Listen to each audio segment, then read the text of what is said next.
Hello friends, welcome back. My name's Ramon. How are you today? Continuing on in the quest for finding new, fun, innovative Korean and Japanese sunscreens, I have a brand in front of me that I've been testing out for a minute. One of these I actually ordered back in like October, November timeframe. The other one is a little bit more of a recent addition, but they're both sister sunscreens under the same brands, and those are these two options from Suncut. I have the Kosé Suncut Aqualy UV Protect Gel, as well as a UV Perfect Gel, waterproof, both SPF 50+, PA+++++. And we're gonna talk about them today. But before we get into it, I'm gonna ask that you hit the subscribe button and notification bell so that you know when I post more skincare, sunscreen, and fancy related content on my channel. Give this video a thumbs up, and down in the comment section, tell me, have you used either of these? Tell me what your thoughts and experiences were, and more so, these each have like their own sister sunscreens.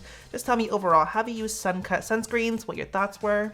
Sound off. So these are sunscreens I think I saw other creators using, and that's what piqued my interest initially. I know for a fact Keren, aka Skin by Kurt on Instagram, really likes this option. And I know on Instagram, Keren, as well as my friends Rashawn, aka Glow Skin Guy, and Chuk, all like this option as well, although I think each of them likes the various other options for these. Getting into kind of explaining that part, for Korean and Japanese sunscreens, a lot of times they use words like gel, essence, milk to denote changes in textures, changes in like formula thickness, and like moisturization essentially. So I know for a fact each of these has other versions that fall under both gel, lotion, and milk categories. So specifically, the ones I'm talking about are the gel for each of these, so just know that right now. Getting into it, first one on the list is the Suncut Aqualy UV Perfect Gel. And this is the first one I tried. This is the one I've had for a minute. I got this off Style, I believe, back in November. Looking at the claims for this is a gel type sunscreen that is fortified with SPF 50+, PA4+, for maximum UV protection, and formulated with 10 herbal extracts to nourish and moisturize the skin. They claim that it gives you extreme UV reduction, that it has a refreshing and moisturizing water base. It's unbelievably light formula. And it also works as a makeup base,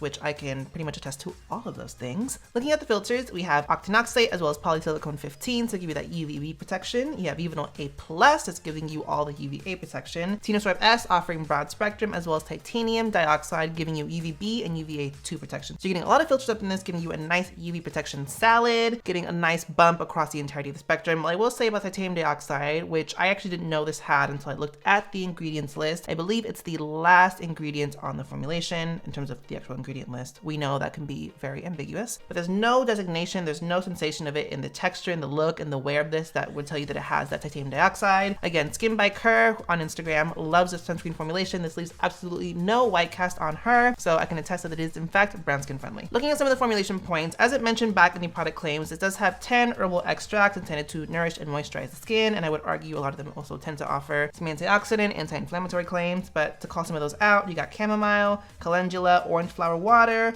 rosemary, witch hazel, which it claims that in the like Style formulation thing, but I didn't see that on the actual Inky list, so I don't know about that one. And then also has St. John's wort. Aside from those herbal extracts, you also have sodium hyaluronate and glycerin, giving you nice humectant benefits. This does have alcohol, but it doesn't have fragrance or essential oils. My experience and thoughts with this specifically, in my mind, this is a little bit more of a richer version of the Biore Aqua Rich Watery Essence. It has this a little bit more body, but fundamentally it's that very same lightweight gel texture that like automatically sinks into the skin, sets down, and is like instantly set within a minute. It's really, really nice and lightweight, but still nicely moisturizing. As I mentioned, this is a little bit more of a richer version of the Biore, so I find that there's a little bit more of like an emolliency, more moisturization to it. It's not greasy, I just find that it leaves me more radiant than I would like to be. That being said, it does prep the skin really nicely for makeup. Makeup goes on beautifully, and this does reapply really nicely over makeup. But again, that radiant finish does come into play on the reapplication. As you can see on the screen, I'm glowy, more so than I would like to be. But that being said, the makeup looked amazing.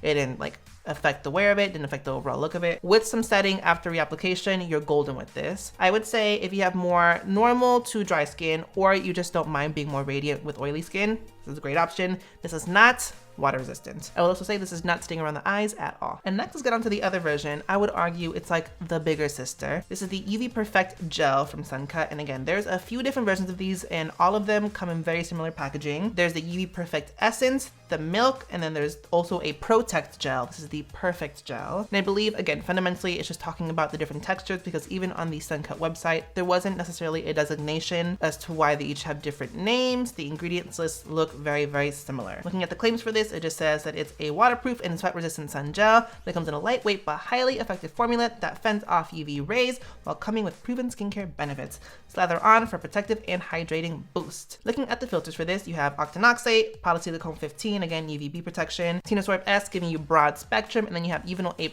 bumping up that UVA protection. Going back to the fact that there's a few different versions of this, for this specific version, I could not find percentages. For the, I believe, Milk and Essence version, I could find percentages for each of the filters, and there was the same for both of those. So I'm gonna assume it's the same for this one. But you got 7.48% octanoxate, 3% of the polysilicon 15, 2.31% of the Uvinol A+, and then 1.5% of the Tenosweb S, if that matters for you. But fundamentally, and at the end of the day, it's never about the percentage of the filters, but rather the overall formula and how they play all together. Besides that, formulation points, this is very similar to the Aqualy in that it does have a certain mix of like herbal extracts to give you, again, some like skin nourishing benefits, antioxidant soothing benefits. It has roman and German chamomile. It has old man's beard. It has horsetail extract and St. John's wort and calendula, same as the other one. But this one specifically also has ivy extract and mead wort. Don't know what those do, but know that it's in here. Aside from that, it has sodium hyaluronate for humectant benefits, but this one also has squalane, which is interesting to note because this also has alcohol in it. So if you are concerned about alcohol, again, I always say, especially in sunscreen formulations, it does serve a very specific function, and I actually do like to see alcohol in my sunscreens. I just always say, note what else is in the sunscreen formulation to offset any potential drying or dryness you might get from the alcohol, and squalane is a really nice ingredient to see in this. But as I mentioned, it does have alcohol, but there's no fragrance or essential oils in this. My experience with this, again, I find this is a Biore dupe, but more so for the Biore Athleism, which I actually just reviewed back in January. High key, that was already one of my top sunscreens of 2021, still is, and this is very much a contender to be a very similar formulation.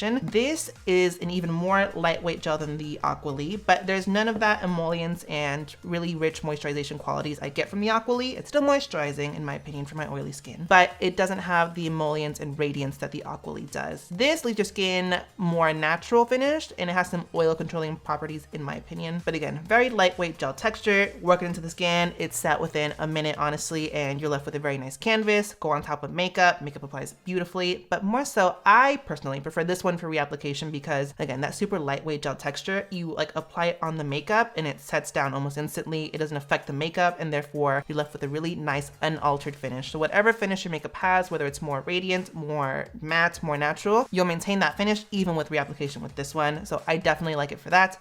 What I will say though, I found with reapplication, this did feel a little bit tight for about a couple minutes. It dissipated after 2 or 3 minutes, but I did have that initial like tightness feeling, especially like right here. So all that being said, I do find this is probably a better contender for more oily skin. If you have dry skin, I don't know, just because again, that tightness, that more oil controlling property to it. This does also claim that with being water resistant, it's easy to wash off with soap and water. I know Chuk, my friend on Instagram, did have some issues around that. That being said, I don't. I generally always oil cleanse, but there's been some times in the last couple of weeks that I just go in with one cleanse and I'm good with that. And I didn't have issues with this washing off with that at all. So all that being said, my final thoughts on these Suncut sunscreens. Honestly, I think they're really great alternatives for the Biore sunscreens, especially because I think, in my opinion, these are a little bit more affordable based on where you get them. For the Aqualy, this is 160 grams. Note, I said grams, not milliliters. Japanese sunscreens are always done in grams. And I paid $18 for 160 grams. There is a 100 gram version that's only $14. And most general sunscreens are about that 50 mil or roughly 50 grams in this situation. And that's a really good price point considering you're getting double the quantity for roughly the same price as you'd pay for some 50 mil sunscreens. And then same thing with this. This one's 100 grams and I paid $12.50 on YesStyle for this, depending on what sites you get them on, like YesStyle or Stylevana. The prices will alter a little bit, but fundamentally I think they're very affordable. They leave no white cast, so they're more inclusive in terms of who can use them.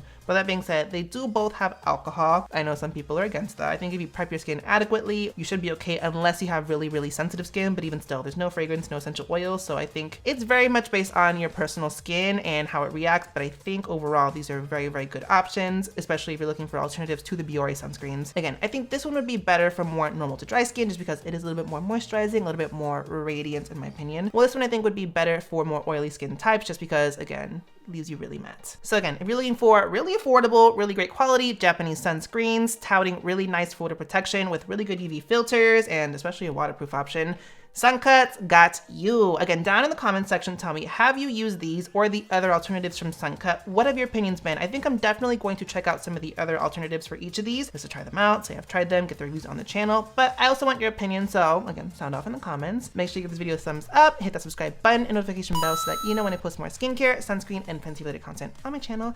And thanks for watching, guys. Bye.